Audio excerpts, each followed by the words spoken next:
Good afternoon. This is Kathleen Smith, ClearedJobs.Net, and I'm excited to kick off our new series to help job seekers in the new normal.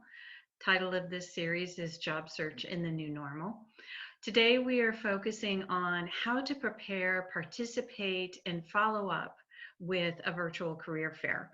We have two great recruiters from our community joining us. We have Daniel Kim from PAE and Amy Hargrove from SAIC, both who've been part of many virtual career fairs and will be participating in the ClearedJobs.Net virtual career fair next week. We hope that all of our attendees will sit back and take in all of the great advice that our recruiters are going to be giving us. So Daniel, Amy, why don't you do a few seconds of introduction? Amy, you first. Hey, I'm AJ, Amy Jean, but AJ for short. I live in Huntsville, Alabama. I recruit for SAIC. I mainly handle our 3 NASA contracts that are local to Huntsville and 1 in Houston. And I also help out with defense systems sometimes. And Daniel? Hi, my name is Daniel Kim. I'm a recruiter at PAE. I've been here for about a year or so. So mostly I deal with physical security, both stateside and overseas. And looking forward to, meeting everybody at all these virtual job fairs. Wonderful. So we're really going to start with what are some of the best ways to prepare for a virtual job fair? So Amy, what are some of the ways that our attendees should be preparing before they even get on to the virtual job fair? Yeah, absolutely. I would say one of the best things you can do is go to the company's direct website and research the positions that they have available. Know what jobs you're interested in before you even get on that career fair. I know that virtual career fairs are to tell you about the jobs that you're interested in, but it helps you and the recruiter jump right into what jobs are you interested in, qualified for, and it just helps cut out a lot of basic questions that we would ask you to get to that point.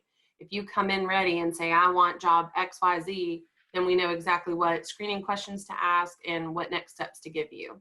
So Daniel, what are some other ways that you think people should prepare for a virtual job fair? Obviously come with a lot of general questions that you don't necessarily see on the careers page and whatnot. For example, company benefits, opportunities for upward mobility, kind of what the company's culture is all about. It's definitely something that'll help you realize if you're a good fit for the company or not. As well as, be prepared to obviously come with as many questions as possible. Definitely doing your research ahead of time is definitely really good. Wonderful. And I think one thing that we're all learning, that one of the best ways to also prepare for the virtual job fair is to make sure that your technology is working, and be sure that you go in and check the platform before you're going to participate in the virtual job fair. Make sure that your bandwidth for the internet that day is not being clogged up by other people that are sharing your router. But the other is setting boundaries within wherever you work or wherever you're residing at that moment, because you might have kids or roommates or something like that that may be making noises, and you might want to just say, hey, I need a concentrated hour or so to be able to participate in this job fair. Anything else you want to add, AJ?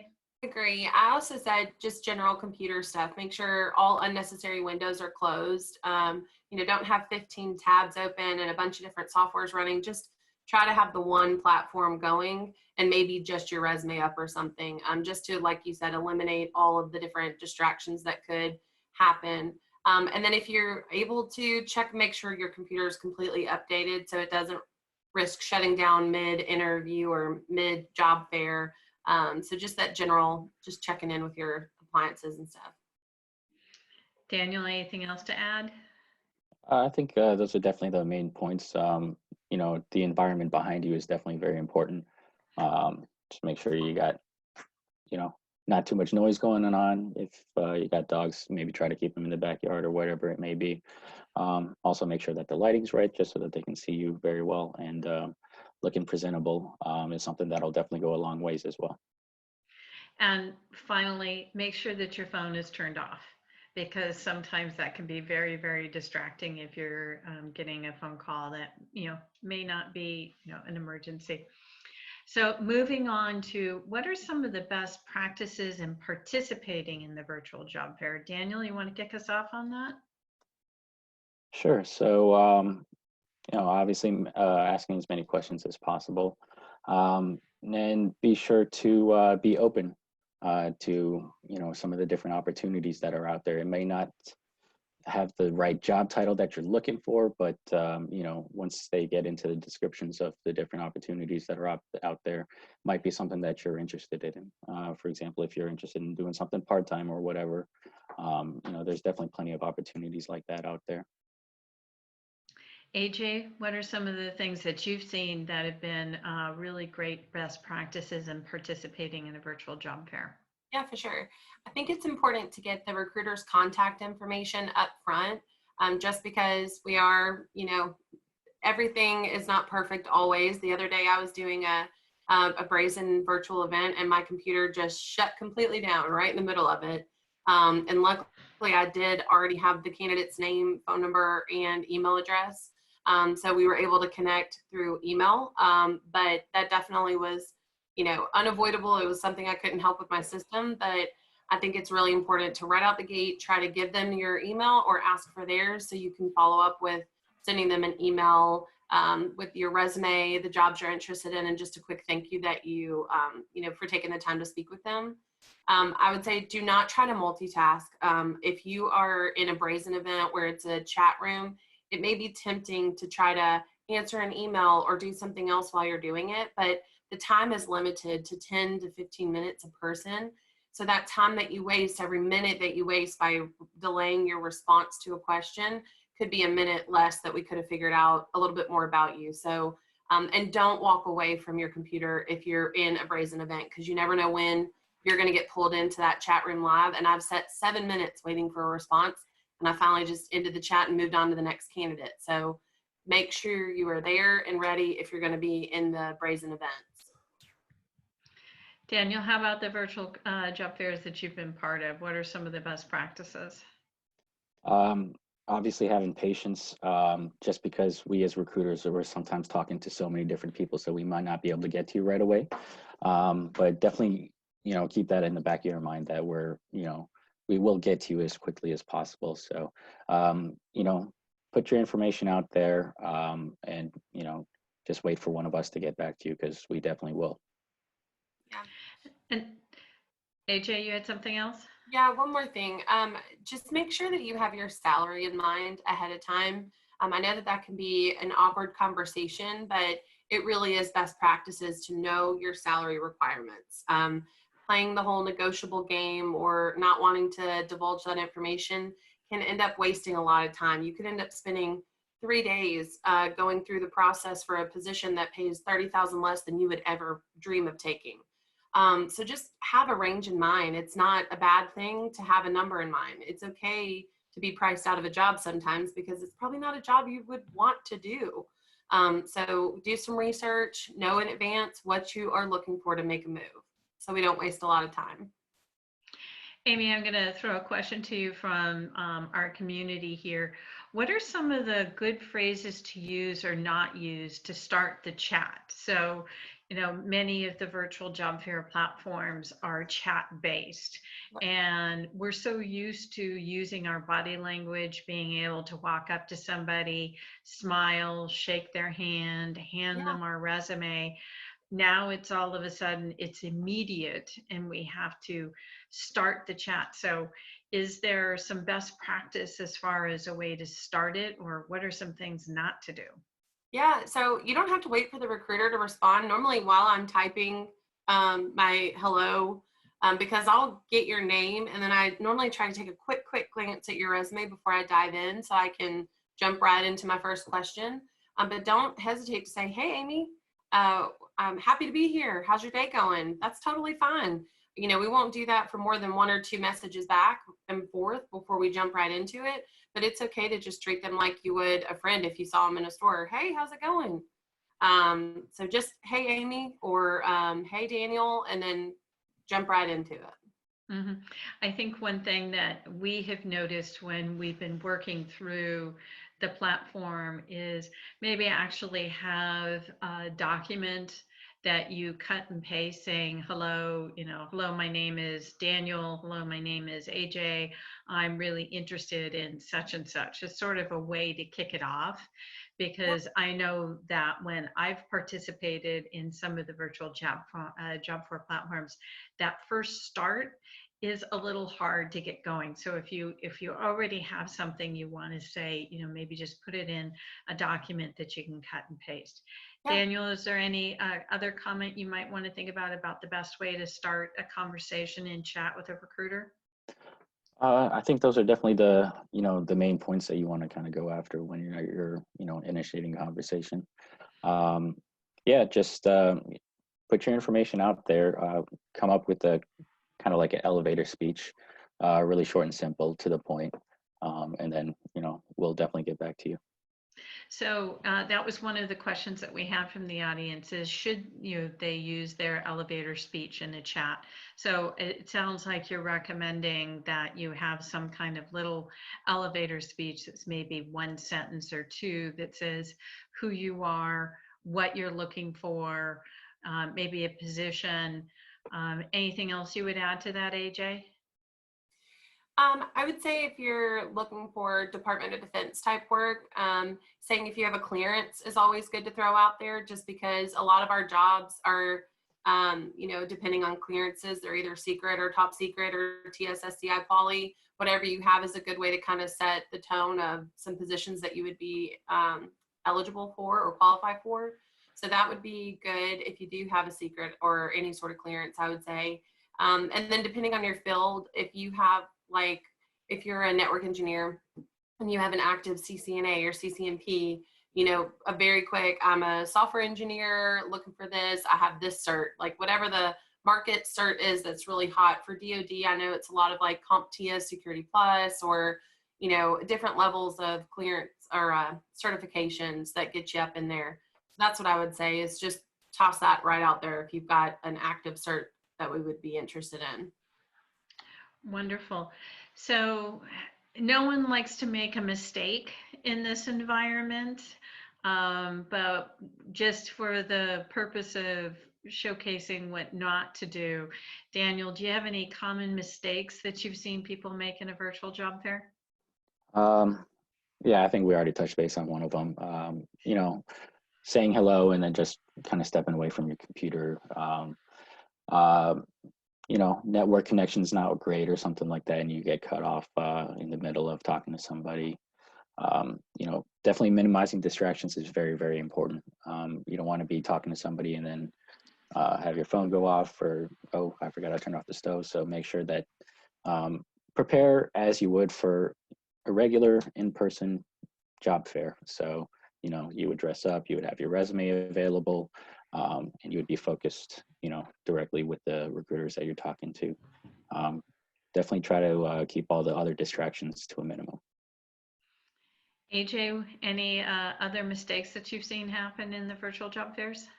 Yeah, so with virtual job fairs, you can attend from anywhere. So one of the things we get is having candidates that live in another state that haven't done any research on jobs that we're hiring for, that just assume that we're going to be able to find them a job wherever they are. So I'd say just making sure you're upfront of where is this job fair for. Virtual career fairs, although they are virtual, they still have a target area in mind normally, or they have a target contract in mind, which has target locations where we have customer sites or something.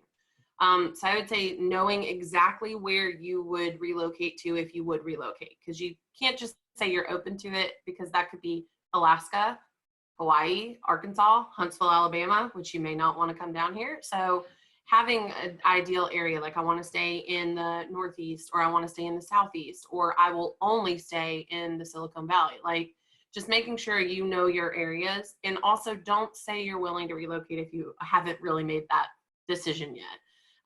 If you haven't talked to family or your kids or anyone else that would be involved in that decision, make sure you do that before you start talking to a recruiter about a job and say that you're open to relocation. Because again, It's a huge waste of our time and management's time if we even go down that road where one conversation with a spouse later, you're not interested anymore. So try to have those conversations prior to putting yourself in the pot for a relocation job. Great advice. So, as we've been talking, virtual job fairs are primarily in a chat function. And as you mentioned, several of them have a limited amount of time that a candidate and a recruiter are talking, anywhere from 7 to 15 minutes. What are some of the best ways to end the conversation? Because no one likes to be that person that cuts off short, or what kind of impression that would leave. Again, we're so used to being in the real world and being able to say thank you and a handshake and a goodbye, and we can read that body language, but we're not able to read that body language through a chat. So Amy, what are some of the best practices on the ways to end the chat? Yeah, from a recruiter standpoint, I always say before we end, we have 3 minutes left. Do you have any questions for me?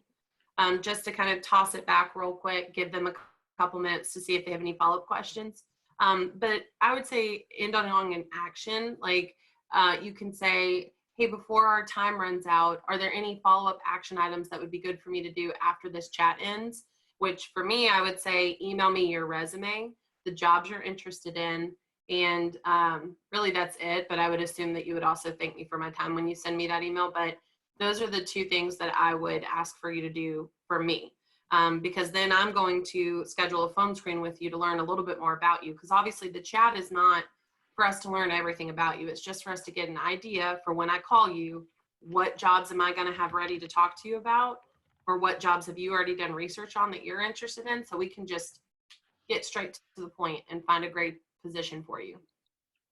Daniel, what about you? What are some of the recommendations you would give as far as ending the conversation? Sure. So that's definitely a very good way to go about it. Excuse me. I would say, before you end it, just ask when they would be available, to speak with you on the phone. Is definitely a good way to kind of tie up those ends, as well as making sure that you have an appointment at a later date to speak in further about some of the positions that are out there. Mm-hmm. So a question that we didn't prepare for, but we always talk about, how about thank you notes or thank you messages? Do you guys get those, and do you appreciate them, Daniel? Yeah, absolutely. It's definitely really good to see after you've been to a job fair and you see a bunch of people saying, hey, thank you very much for your time. It was really nice talking to you about the opportunities out there. I know it does sound kind of cliche, but we as recruiters, we definitely really love seeing those emails come in. Mm-hmm. AJ, how about you?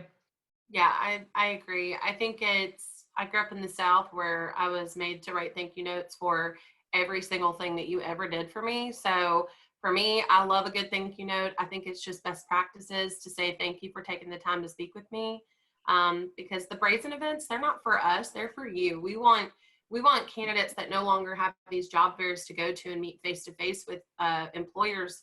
We want you to still have that opportunity in this craziness that we're going through right now. And it also allows people that are in Indiana to find a job in Huntsville, Alabama, where they're targeting. I just hired someone from Indiana. I never would have found him if it weren't for that virtual career fair. So I definitely think that, we are happy to do them, but they are definitely something that we are doing on top of our regular activities that we do every day. So one of the questions that we're getting in the Q&A is, how long does a typical, virtual chat in one of these platforms last? It's anywhere from 7 to 15 minutes. And one thing that a lot of people don't understand is that unlike with a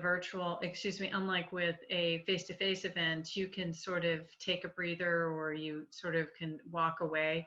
But since we have a limited amount of time and all of this really great technology, recruiters are actually talking to multiple people at the same time. So it is a bit of a drain, and it can be a lot. So thanking people for that time is a really great way to break out of the clutter and remind somebody of the conversation that they have with you.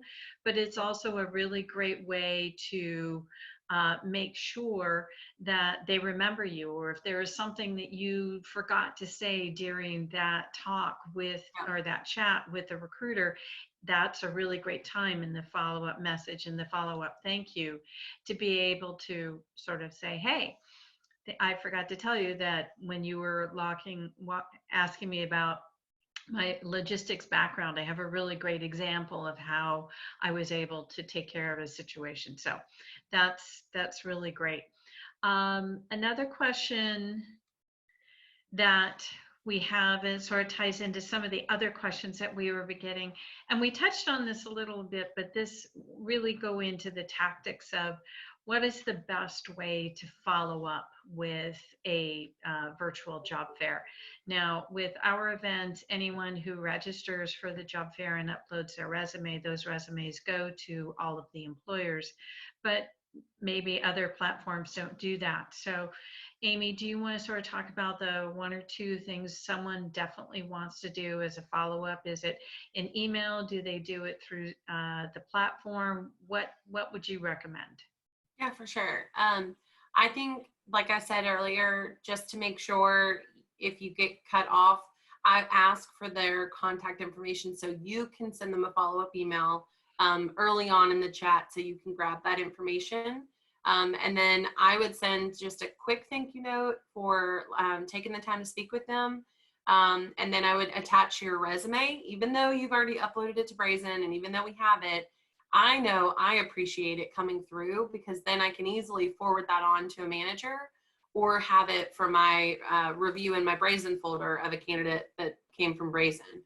And so I like it when you send it to me, and I don't think I can have it too many times. We're all human. We've misplaced a resume before, so it's nice to have it in a couple of places. And I also don't like to have to log back into Brazen and download every single individual resume. So I love getting it in my email. And then I also think it's best practice to go ahead and apply for the jobs that you're interested in. Don't wait to be told to apply. And yes, you might have to apply to 2, 3, 5 jobs. If you are qualified and interested in 5 jobs, then I think you should apply for all of them. I'm not always the recruiter for every single job. I might be the recruiter for one of the jobs you like, but it might help if you go ahead and apply to those other ones so another recruiter could discover you. We do our best to share candidates throughout the company, but some of the roles in Huntsville are with recruiters that sit virtually that I've never even met face to face. So sometimes I'm not even aware that I should be sending a resume to them. So we do our best to share, but those job codes really help us know who to send your resume to. So applying for the jobs and sending those job codes would be great. Daniel, how about you? And any other tips as far as follow-up? Yeah, definitely, emailing resumes is definitely a really good way to, keep the conversation going once these virtual fairs are over. Most of us recruiters, we are on LinkedIn, so definitely look us up, and we'll definitely love to keep the connection going. I second that. LinkedIn, I forget that. That's an excellent thing to do. Yes, I think that this is something that we recommend in all of our best practices, is that having your network of recruiters at all times that you're cultivating, not just when you're in the midst of a job search, but making sure that you have these various different connections within your network. Well, we've had an action-packed webinar here, lots of questions, lots of great advice coming through. Daniel, AJ, any final thoughts? Daniel, you first. Just want to thank everybody for attending this webinar. Really hope to see some of you guys in the future during these virtual interviews, and if we get back to normal, would very much like to meet you guys in person. And don't forget to add us on LinkedIn. Sounds great. AJ, how about you?